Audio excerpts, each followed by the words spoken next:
Hello, this is Jacob again, and it's time for another fanfic reading.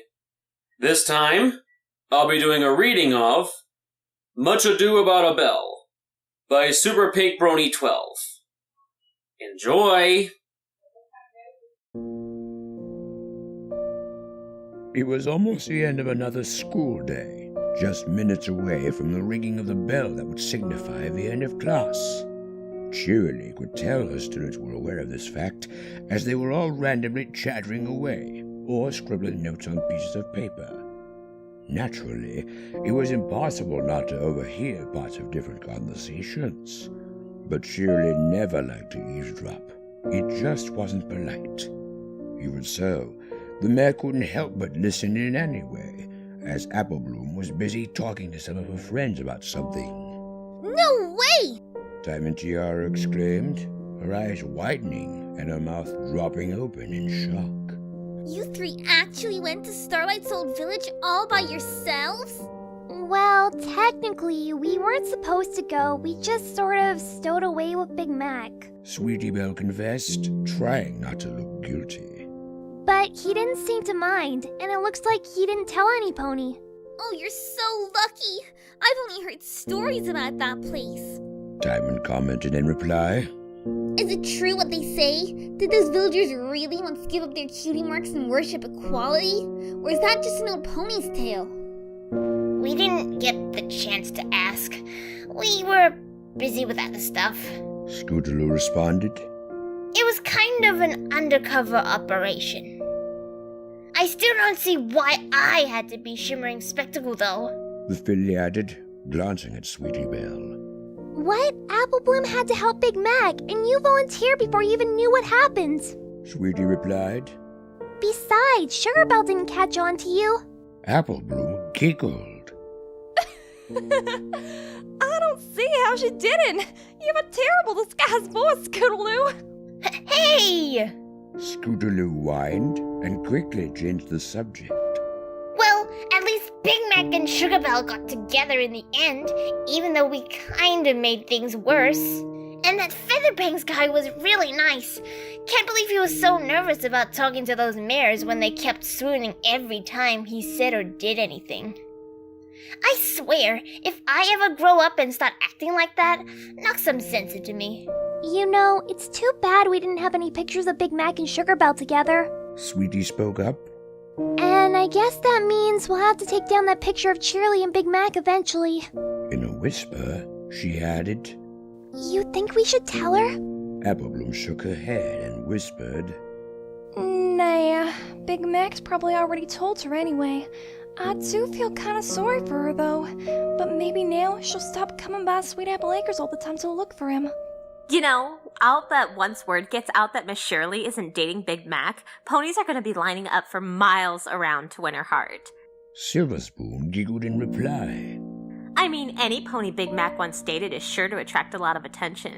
As the 5 fillies went on conversing with each other about Big Mac, Cheerilee felt her heart sink. She struggled to keep her lips from contorting themselves into a quiver. So Big Mac has a special sun pony. And it's not me, she thought to herself, as she slowly trotted back to her desk. I suppose I shouldn't be too surprised. Him and he probably wouldn't have worked out anyway. Though, I have to admit, he was quite a stallion. Cheerilee shook her head. It wouldn't do her any good to dwell on the subject when all it would do was lead to heartache. Fortunately for the mare, the school bell rang right at that very moment. Its loud dings were able to snap her out of her ponderings for the time being. All right, every pony. See you tomorrow, she announced, struggling to maintain her cheerful expression and tone of voice. She barely managed to keep her appearance long enough for the last of her students to trot out the door and close it behind them.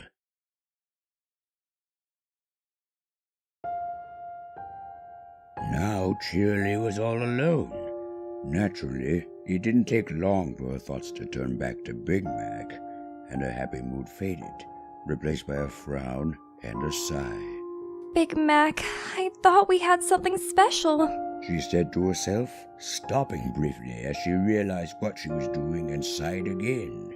Oh, Cheerilee. There you go again, thinking only about romance and not about your profession. You need to move on, like Big Mac has. Trotting over to her desk, Cheerilee turned her attention to a stack of papers that rested atop it next to a stamp and an ink pad. I'll just grade these assignments, and then I can head home and sulk to myself all I want. No pony has to know about any of this, especially not my students. And Big Mac, well, I'm sure he'll tell me when he's darn good and ready. He's probably still thinking about how to best say what he needs to say without hurting my feelings. She thought to herself. But alas, even grading papers and preparing the lesson plan for tomorrow wasn't enough to keep Cheerilee from thinking about Big Macintosh. It was hard not to, considering the fact that his little sister was one of her best students, and the fact that she saw him around town frequently. Cheerilee's sour mood only deepened as her thoughts drifted back to the last time she and Big Mac had gone out on a date. How long ago had that been? A few weeks? Maybe a month or two? No way could it have already been a year since they last dated. It still seems so recent, as if it had happened just yesterday. Cheerilee, you've got to concentrate. Cheerilee thought, giving herself a mental pep talk. You and Big Mac would have never worked out anyway. You were far too busy with your lives. Besides, the only reason you two even got together was because of that love poison the Cutie Mark Crusaders gave you. Otherwise, you'd never have even bothered to ask Big Mac for a date. You just go about your life perfectly content with not having a special sun pony. You're still young. Romance can wait. Just look at how many of your friends are still single. You don't see them pursuing a romantic relationship.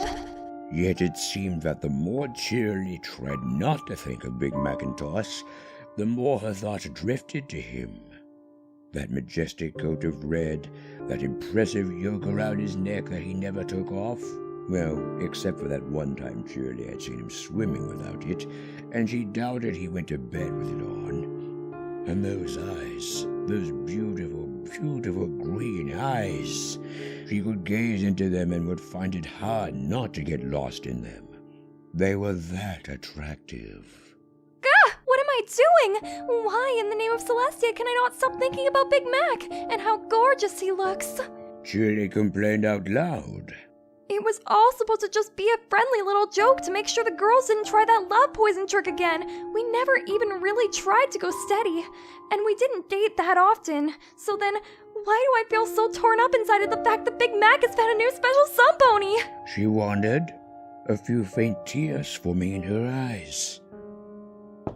Just then, there came a knock at the classroom door. It's probably spoiled Rich, come to yak my ear up about not fixing her daughter's bad behavior. Cheerilee thought, getting up from her desk. Or maybe it's Scootaloo, asking if she can use Rainbow Dash's parents for her next Family Appreciation Day. Or maybe even Twilight comes to borrow a book. We really should get a new town library built to replace the Golden Oak. However, when Cheerilee opened the door, she was surprised at the pony that came trotting in. It was none other than Big Macintosh. For a brief moment, Cheerilee's heart fluttered before she realized what he was probably here for, and her heart resumed its normal beating. Guess he's finally found the words he wants to use to tell me about Sugar Belle. She thought to herself. Well, I'll just have to let him know. I have no hard feelings. Whoever he feels his heart belongs to is fine by me. As long as they treat him well, I don't care if he ends up with some pony besides me. Howdy, Cheerilee. Big Mac greeted, looking into her eyes as if he were trying to read her thoughts. Hope you don't mind me stopping by for a bit. I've got something I want to talk to you about. Something I probably should have cleared up a whole heck of a lot sooner. Feigning ignorance, Cheerilee just trotted back to her desk as she lightly replied, Oh, are you here to ask if the Ponytones can perform at the upcoming school fundraiser? I'm not naming names, but some pony would like to be reimbursed for the money spent on the new playground equipment, even though they donated the money at their expense, and having the Ponytones as the headlining attraction would really draw a crowd. Big Mac laughed as he shook his head, all the while trotting closer to Cheerilee. Nope. Though, if you'd like to book us, you can talk to Rarity. Assuming she ain't busy managing her 3 boutiques, of course. Still hoping to maybe tip Hoof around the subject and lighten the mood, Cheerilee jokingly replied, Are you maybe volunteering to be Apple Bloom's pick for the next Family Appreciation Day? We haven't had you in quite a while. The last few times it's been Granny Smith, and the most recent time, it was Applejack. Big Mac shook his head again. Still a nope. That's 2 strikes so far, Cheerilee. 1 more strike and you're out. Cheerilee sighed, trying her hardest not to frown. Oh, you're no fun, Big Mac. She faintly grumbled. I know why you're here. You don't have to pretend. Oh, Apple Bloom and her friends tell you already?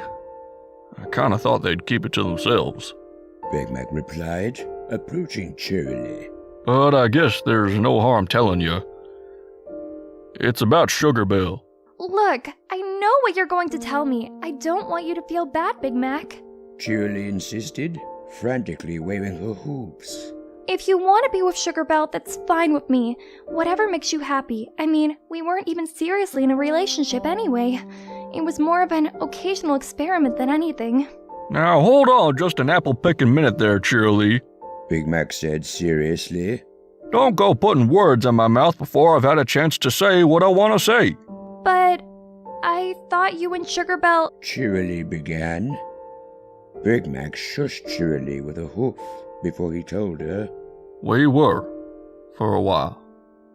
But the fact is... A hint of sadness was reflected in the farm stallion's voice, and what seemed like a faint tear appeared in his right eye, as he then added, It just didn't work out. It's a shame, too. She kinda reminds me of my mom. Oh, yes, I believe you mentioned her a few times. Cheerilee commented. I would have loved to meet her. It sounds like she was a wonderful mare. Yep. Big Mac nodded. And that's part of what drew me to Sugar Belle in the first place. The other part was 'cause I was the only one who could take time to go out to her village and give her the apples she needs to expand her bacon. I honestly thought we were gonna work out. Was it because of me? Cheerilee asked, even though a part of her was kicking herself for even asking that. I wouldn't want you to not be with the pony you love most just because you were worried about breaking my heart. I wouldn't want you to be unhappy just so that I could be happy. I'd never ask for that. Nope. Big Mac shook his head. You had nothing to do with my decision to break things off with Sugar Belle, and just agreed for us to see other ponies. That village is her home, and she's clearly tied down to it. I can tell when some ponies put down roots and ain't looking to uproot 'em. Same holds true for me. I'm too tied down to this town to even think of leaving. I was born, raised, and grew up here. And my family's lived here in Ponyville since its founding. Plus, it's where my parents are buried.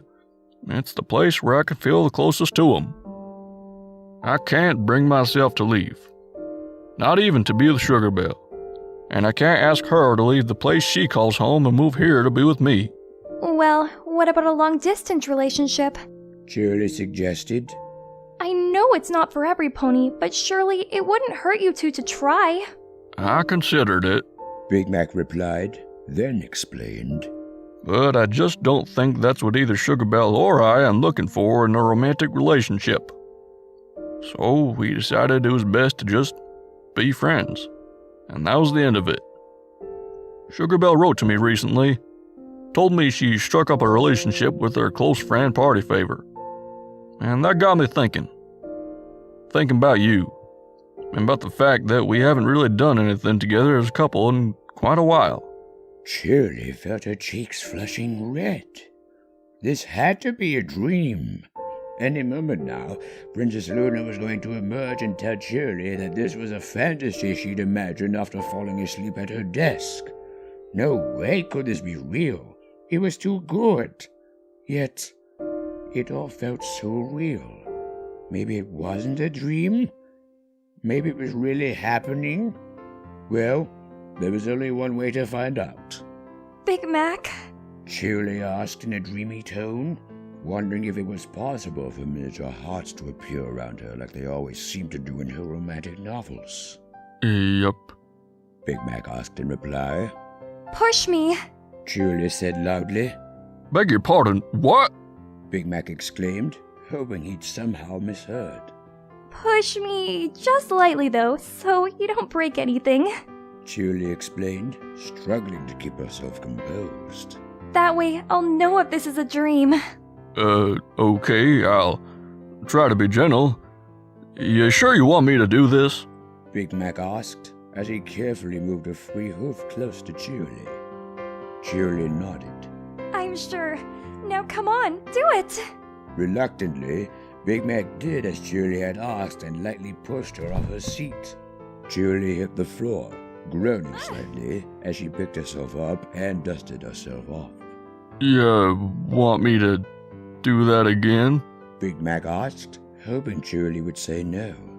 Sure enough, Cheerilee shook her head. No, thank you, Big Mac. That was good enough. I know I'm not dreaming now, which is nice. Her cheeks began to flush red all over again. So, are you doing anything later this afternoon? Nope. Big Mac nodded. I was hoping you'd be free by then, so we could have a picnic supper on the hill and watch the sunset together. It's quite lovely at this time of year. And now that Apple Bloom is old enough to help with some of the chores, I'm sure Granny Smith won't mind me taking an evening off to be with you. Oh, Big Mac! Cheerilee dreamily sighed.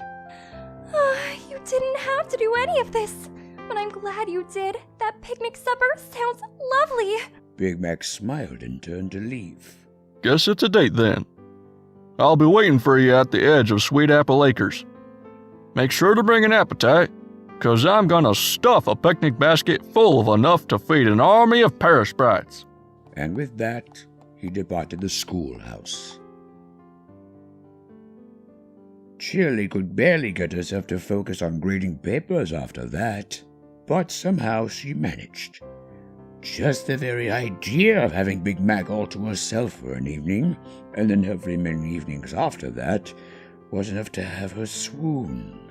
I do feel bad for Sugar Belle, though. She thought, as an idea came to her. Maybe I'll send her a sympathy card and ask her how things are going with her and party favor. I'll just have to ask Big Mac for the address of the village.